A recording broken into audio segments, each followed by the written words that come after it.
From the Detroit Free Press, I'm Brian Todd with today's Voice Briefing. It's Monday, April 15th, 2024.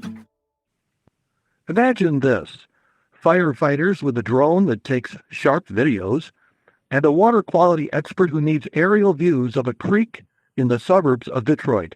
That was a marriage made, not in heaven, but 200 feet up, as I watched that drone doing duty as a water quality helper. Hi, I'm Bill Leitner, staff writer at the Free Press in Detroit. My story this week is about firefighters who keep a drone for emergencies, but they were happy to lend that spy in the sky to Friends of the Detroit River.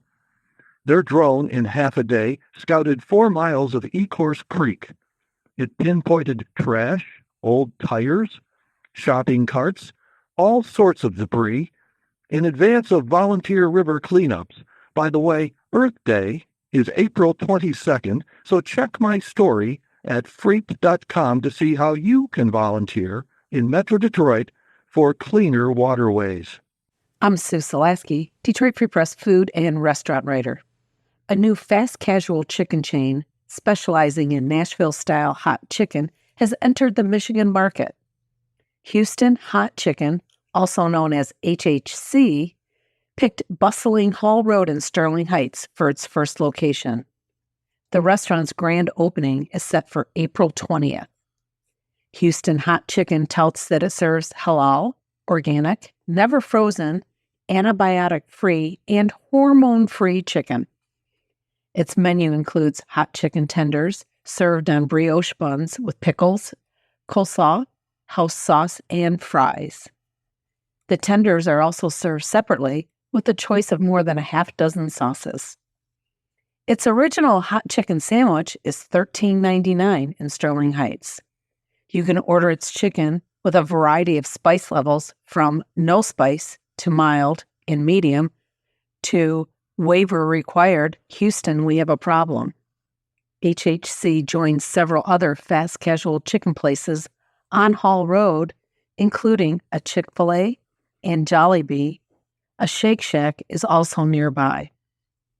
The grand opening is noon to 3 p.m., April 20th at 14796 Hall Road in Sterling Heights, with complimentary sandwiches, a food challenge contest, and an exotic car meet.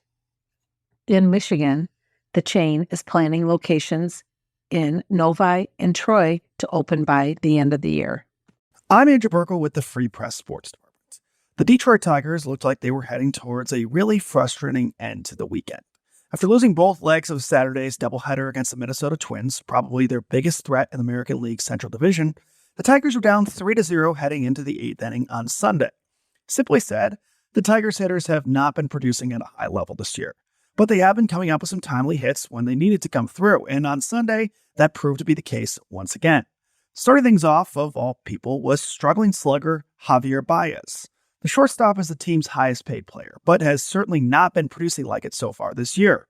But on Sunday, he blasted his first home run of the season to left field to give the Tigers their first run. After Baez's home run, the next 2 Tigers got on base, and thanks to a poor fielding play by the Twins, Mark Canha got to third base and scored both runs to tie the game. After that, Spencer Torkelson stepped up to the plate and drove in Canha for the game-winning run, and boom, Tigers win. The clutch victory helped the Tigers split the series with the Twins and head into another tough series against the Texas Rangers, the defending World Series champions.